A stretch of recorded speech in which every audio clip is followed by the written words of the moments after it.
లేరు. కుక్కలకు వస్తే కొడుకులు లేరా, బిడ్డలు లేరా, పాముల కోసలు లేరా, కప్పల కోసలేరా, పురుగుల కోసలేరా, ఎక్కడ లేకుంది కొడుకులు బిడ్డలు ఇక్కడ ఉన్నారు. అదంతా ఇప్పుడు యాదున్నారా? వీళ్ళు కూడా యాదున్నారు. ఇంతదానికే బద్దం పట్టుకున్నావు.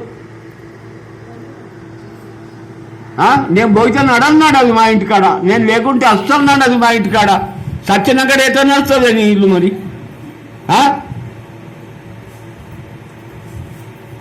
దుర్మార్గమైన బుద్ధి, ఇది ఆలోచన ఇది కాదు.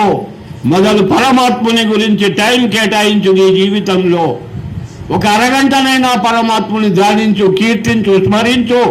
అటు సంభాషణ విను, మహాత్ములు చెప్పేది విను, విచారం చెయ్యు. ఒక గంట, ఒక అరగంట అట్లా చేసినప్పుడే మనం తరించిపోతాం. 24 గంటలు కలలసుగా సంసారమే. ఒక్క కళన్న దేవుడి దగ్గరకు పోయినట్టు, దేవుడితో మాట్లాడినట్టు పడతాయి పడని వాడి కళలసుగా జాతికి రాడు దేవుడు. ఇక మేము మంచిగా, మావాడు మంచిగా బతుకుతున్నాడు, మన్ను పోసుకున్నా, కుక్కలు బతుకుతున్నాయి, నక్కలు బతుకుతున్నాయి, నేను బతుకుతున్నా, నువ్వు బతుకుతున్నావు. కాకపోతే నువ్వు మంచం మీద వన్నావు, నేను చాప మీద వన్నా. నిద్ర మాత్రం ఒకటే. పన్నది మంచం కావచ్చు, చాప కావచ్చు, కానీ నిద్ర మాత్రం ఒకటే. పేదవాడిది, దరిద్రుడిది, ధనికుడిది నిద్రల భేదం లేదు, ఆనందముల భేదం లేదు, కష్టముల భేదం లేదు. మరి ఎన్న భేదం ఉన్నది? ఆ ఉన్నోడు ఏమున్నోడు బిడ్డ, అది ఉంటే తింటాడా? తినదలిగి ఉన్నదా? అదంతా 100 కోట్లు ఉన్నాయి, మరి తిని సత్తరా? అవన్నీ తినుడు చురు పెడితే మొదలు చచ్చిపోతాడు. పొద్దున్న దాకా తెలుడే పెట్టిండు అనుకో, బతుకుతాడు. చెప్పుంది, మీరు చెప్పుంది. 10 ఏళ్ళు బతికేటోడు 5 రోజులకే చచ్చిపోతాడు. తినంది కాదు, మరి కొండబోదలుగా, కొండబోదలికి కాదు, తినతందుకు కాదు. మరి ఎందుకు? నాకున్నది నాకున్నది నాకున్నది ఉన్నది గింతే. సంతోషపడతందుకే కానీ అది తినగలిగి వనికి రాదు, కొండబోదలిగి వనికి రాదు. అరే నువ్వు రాను, ఈ భూమి అంతా నాయిదే అను, ఈ ఊర్లన్నీ నాయే అనుకో. నీ నోడు అద్దన్నాడు, అద్దం అడగడం. నేను చిన్నోని కావురా బాబు, నువ్వు కూడా పెద్దోడవే. జీవితంలో మానవుడు పరమాత్ముని చేరే ఉపాయము లంకిన వాళ్ళే ఉత్తములు. పరమాత్ముని ఏరాలని ప్రయత్నం చేసే వాళ్ళే గొప్పవాళ్ళు, వాళ్ళే ధనవంతులు.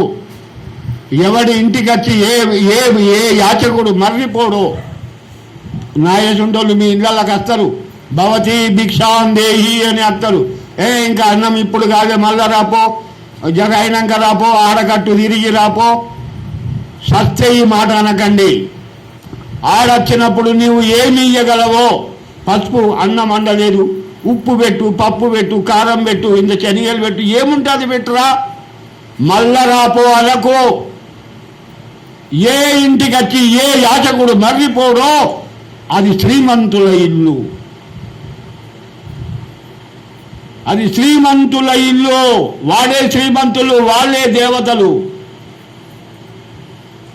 అది పెట్టుడు ఇంకా సూర్య లేదు, తిట్టుడు. దుడ్డకు దుడ్డు ఉన్నావు, గట్టిగా ఉన్నావు కదా, అదే పెట్టుడే లేదు, ఇంకా తిట్టుడు మొదలు పెట్టినావు. ఆచార్య దేవో భవ, అతిథి దేవో భవ. ఆ రూపంలో పరమాత్ముడు రావచ్చు. నీకు తెలుసా? మీ ఇంటికి వచ్చిన వాడు పరమాత్ముడే కావచ్చు. ఎందుకు మరగొడుతుంది? అందుకోసమనే మన ఇంటికి వచ్చిన ఎవరిని మరగొట్టద్దు. ఉన్నంతలా బాకీ చేసి ఇవ్వమని ఎవడా చెప్పడు. ఉన్నంతలా ఇయ్యు. కాబట్టి ఉన్నంతలోనే మన ఇంటికి వెళ్ళి ఎవ్వడు మర్రిపోవద్దు.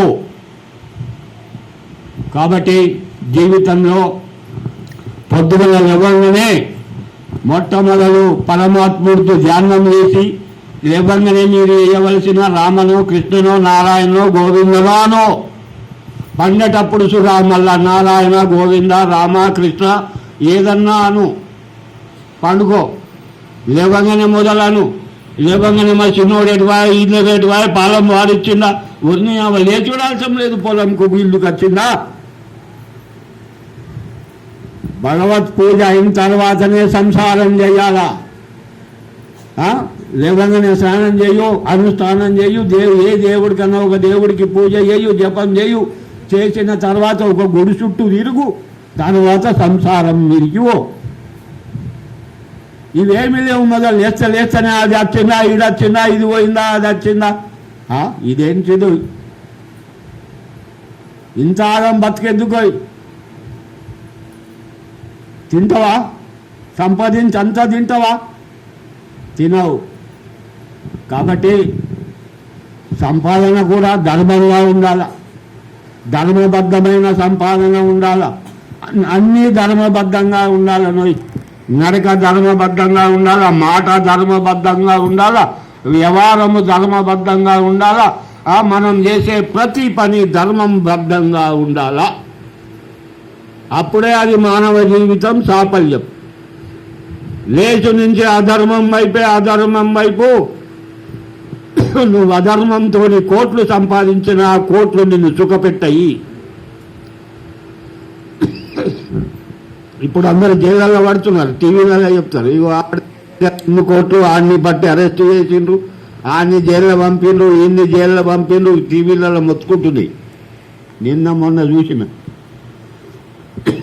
ఏంటంటే అక్రమంగా వచ్చిన డబ్బు సుఖం ఇయ్యది ఎందుకు అన్ని కోట్లు వాడు సంపాదించి